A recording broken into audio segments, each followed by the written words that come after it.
That is exactly what I think. And I think it's all about this Fanged deity who somewhere thousands of years ago crawled his way out of the Amazon up into the Andes, and a religion took hold. That could have been kind of a combination of ideas from the coast and the Amazon, but he is the one creator deity, in my opinion, through all of these cultures. And the people in the Amazon still talk about him. His name is Vihomase in some groups, but they say that his emissaries on Earth are the jaguars, and that he is the creator deity.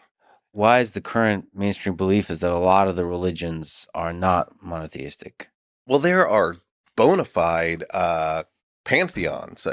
Greece had one, Egypt had one, Mesopotamia had one. Lots of the early religions of the old world were pantheons. And I think that was part of the problem.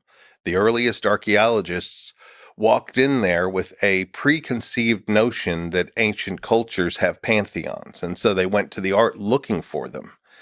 And they came up with things like the shark god and the moon goddess and the sun god and all these things. But when I look at the art, and I was trained by a person right here in Austin, Texas, as an art historian, you follow certain diagnostic traits through art to see the development over time. And when I look at it and use that methodology, there's a single face with goggle eyes and fangs and claws on his hands and feet, and snakes coming off of his head and off of his belt. He's got really identifiable traits. He also likes to sever people's heads off and carry them around.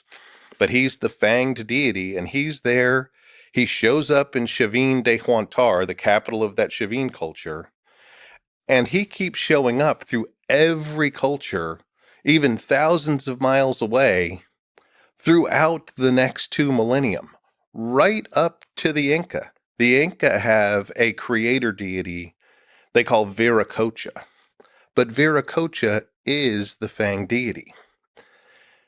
He is, when we do see him, by the time you get to Inca, they do this kind of like almost Islamic thing where they say you can't understand the face of Viracocha. So when they do put him in a cosmogram, they'll make him just a blob, like he's just unknowable, but he's at the very top. I think we're misunderstanding a lot of things that we used to say were deities as just supernatural beings.